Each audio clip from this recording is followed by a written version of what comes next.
tanggal 25 Desember hari mualaf sedunia ini diinisiasi oleh siapa? Apa dasarnya? Kan kalau di dalam Islam itu ada yang namanya maqasid syariah, mempertimbangkan hifdzul nafas, hifdzul zin, hifdzul mal. Ya. Ini kaidah muqasid syariahnya di mana? Justru kita ini menjadi terkesan tasyabuh, terkesan jahil, terkesan provokasi. Mereka tanggal 25, kita tanggal 25, ya. Sementara Rasulullah SAW sendiri, banyak para sahabat Rasulullah itu dari kalangan Yahudi, dari kalangan Nasrani yang mereka kemudian masuk Islam. Tidak ada, wahai sahabat-sahabatku, marilah kita rayakan tanggal 25 sebagai hari mualaf sedunia. Saya sebagai insan pribadi tentu banyak salah kalau misalnya ada para guru yang mau menegur saya, memberikan saya pencerahan, dasar dan dalilnya di mana tanggal 25 itu adalah hari mualaf sedunia. Kalau Rasulullah SAW yang mengajarkan, saya sami'na wa ta'na. Kalau para alim ulama mengajarkan itu, saya sami'na wa ta'na. Tetapi saya lihat mudaratnya itu lebih banyak. Jadi orang Kristen gak respect lagi sama kita. Mereka rayakan Natal, kita, di mana bentuk toleransi kita? Itu kan mengganggu mereka di dalam hal mental. Kita ketika lakum dinukum itu gak boleh mengganggu rumah ibadah mereka, gak boleh mengganggu acara-acara keagamaan mereka. Bukan hanya agama mereka, ya, mentalitas mereka juga jangan diganggu, gitu kan. Kalau dalam ranah diskusi lintas agama, yang kita kedepankan itu adalah dalil, adalah data dan referensi. Bukankah selama ini kita mendakwahkan Yesua Hamasiah tidak pernah lahir tanggal 25? Tiba-tiba kita membuat acara yang sama pada tanggal 25 dengan nuansa yang berbeda, hari mualaf sedunia. Mohon kepada guru-guru saya, tegur saya, karena saya kok enggak sependapat, kok saya tidak seret dengan hari mualaf sedunia ini. Dasar pijakannya apa, siapa yang menginisiasi, itulah. Kalau saya itu kan tidak, saya non yayasan ya, saya tidak beryayasan apapun, jadi saya berbicara tidak mengatasnamakan yayasan, tidak mengatasnamakan pergerakan. Saya berbicara ini berdasarkan keyakinan dan keimanan saya sendiri, yaitu dinul Islam, dan berdasarkan pikiran saya sendiri. Makanya kalau ada yang mampu meluruskan, begini deh, gini dalilnya, baru saya terima. Tapi kalau tidak mampu menunjukkan dalil, landasan hukum, dan manfaat dan mudaratnya lebih banyak mana, saya tidak akan terima. Justru itu mencoreng, membuat Islam ini seolah-olah jahil gitu loh ya. Kalau mereka jahil kepada kita, ya wajar, mereka orang kafir. Lah kita kalau jahil kepada mereka, ingat, perayaan Natal itu tanggal 25 itu sudah ada tahun 336 Masehi yang menginisiasi Konstantinus Kaisar Romawi. Rasulullah lahir pada abad ke-6. Mewartakan Islam tidak pernah kita mengikuti acara-acara ritual-ritual mereka. Kemudian Rasulullah tanggal 25 Desember hari mualaf sedunia itu nggak ada. Saya orang awam, saya apologet baru. Kalau kiranya yang tidak sependapat silahkan naik, tunjukkan dasar dan dalilnya. Kalau ada, saya sami'na wa ata'na. Dan tidak ada tendensi kebencian, tidak ada tendensi iri, wal ya'udzubillah. Ya wallahi saya menyampaikan ini murni, ya, mardotilah, mengharap keridhaan Allah. Makanya kalau ada yang tidak sependapat silahkan naik. Ya, apa dasar kita harus merayakan tanggal 25 Desember sebagai hari mualaf sedunia? Itu dasarnya di mana? Jadi sebagai seorang muslim kita jangan ikut-ikutan, jangan taklid buta. Ya, kan kita jangan menyerupai suatu kaum. Mantasabaha biqaumin fahuwa minhum. Yang pertama itu. Yang kedua, debat-debat aja, berdakwah aja, jangan kita menimbulkan gesekan.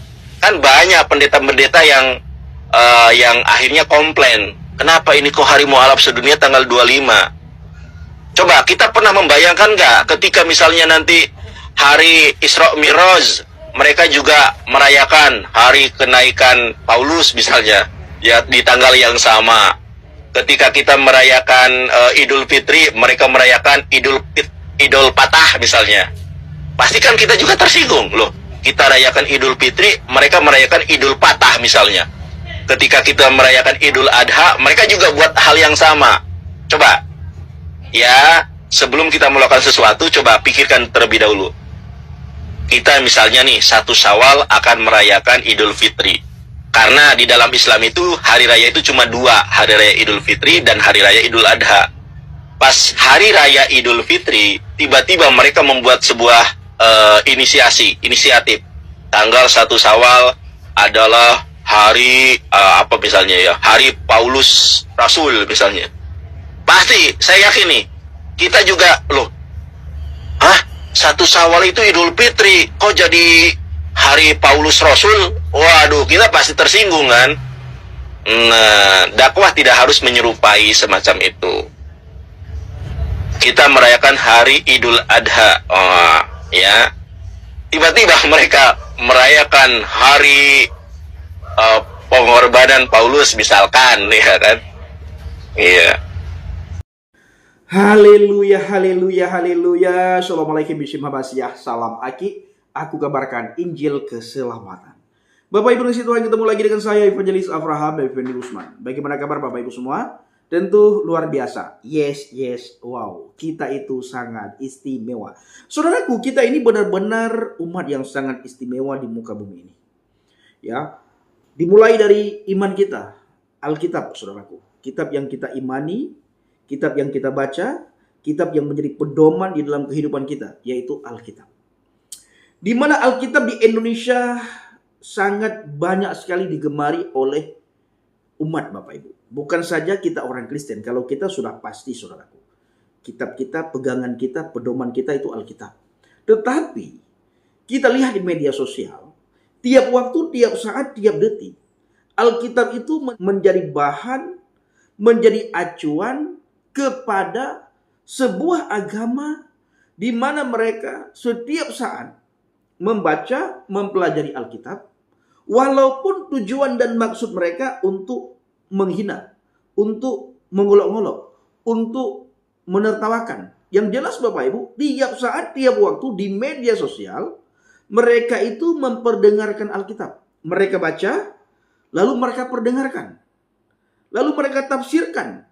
Sekalipun ditafsirkan itu menurut udal dan pikirannya. Yang jelas, bibir, mulut, lidah mereka itu tiap saat keluar ayat-ayat Alkitab. Ayat demi ayat, pasal demi pasal.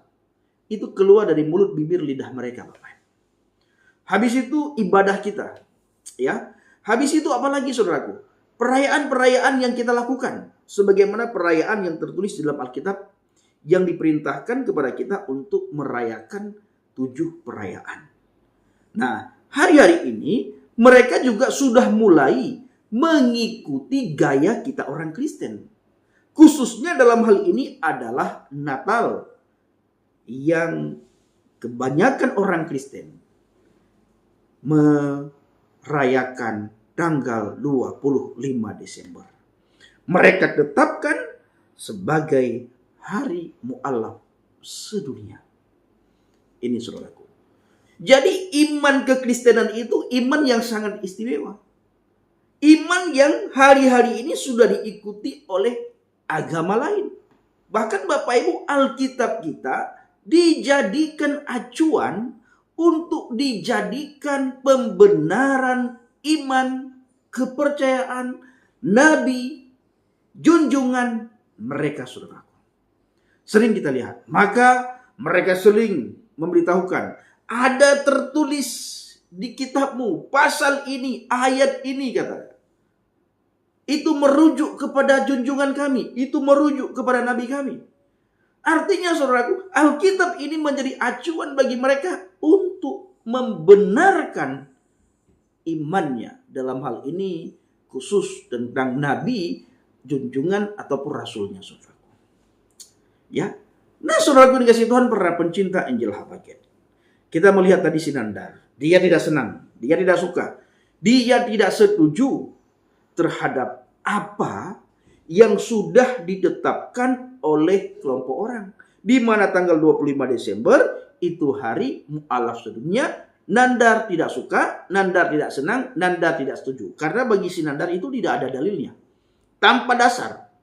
Nandar takut Bapak Ibu, bila nantinya orang Kristen akan melakukan hal yang sama ketika orang Sinandar merayakan hari kelahiran junjungannya, hari kelahiran nabinya. Salah satu yang ditakuti oleh Sinandar ini Bapak Ibu.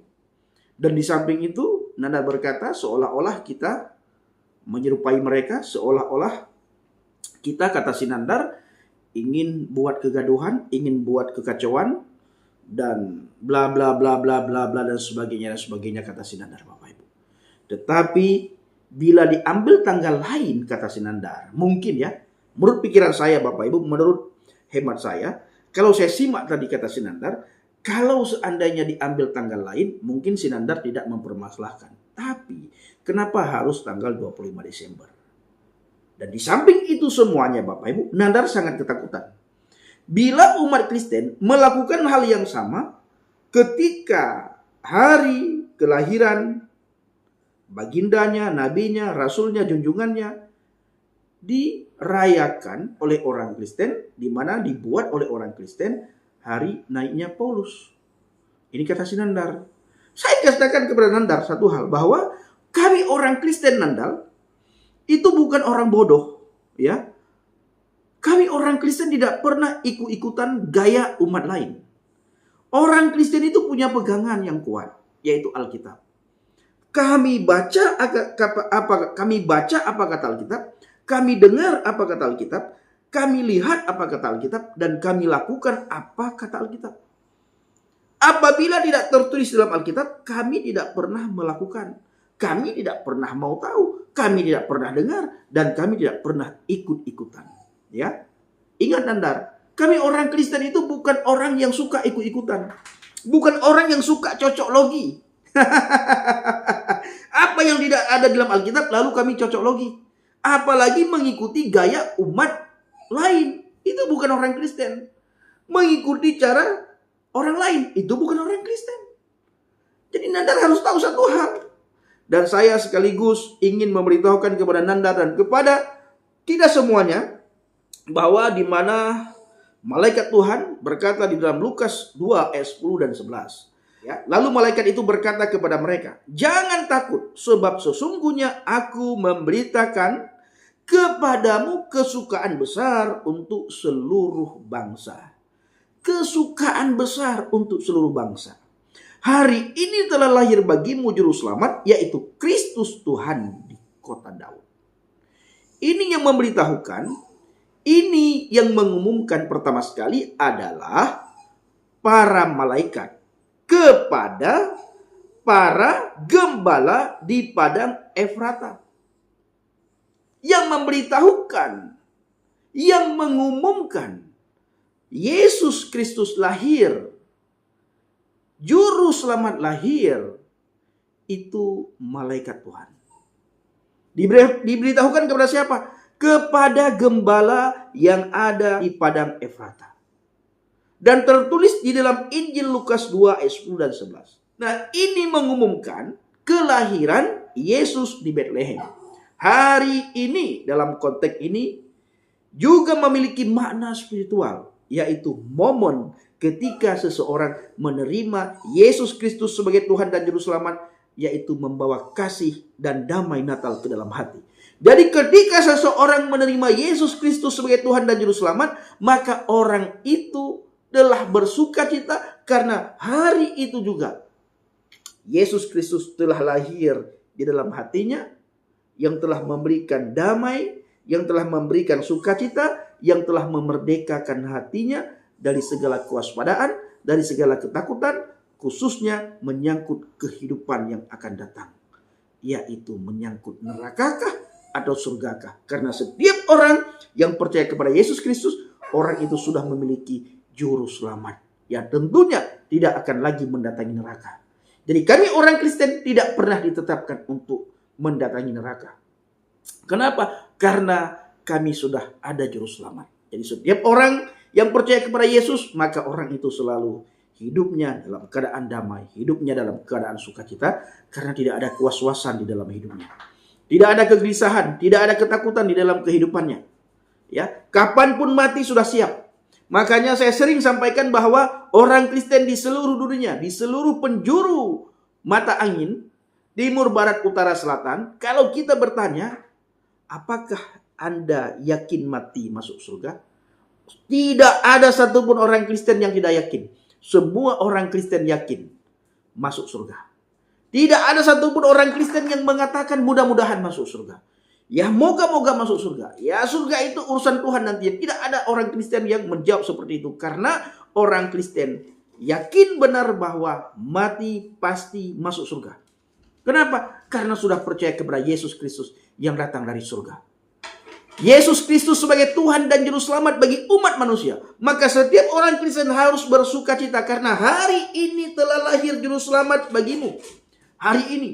Jadi kapanpun ada orang yang percaya kepada Yesus, maka orang itu sudah memiliki keyakinan yang kokoh. Orang itu bersuka cita karena hari itu juga Yesus telah lahir di setiap hati orang percaya. Khususnya di dalam hati orang tersebut. Yaitu orang yang percaya kepada Yesus. Contohnya saya.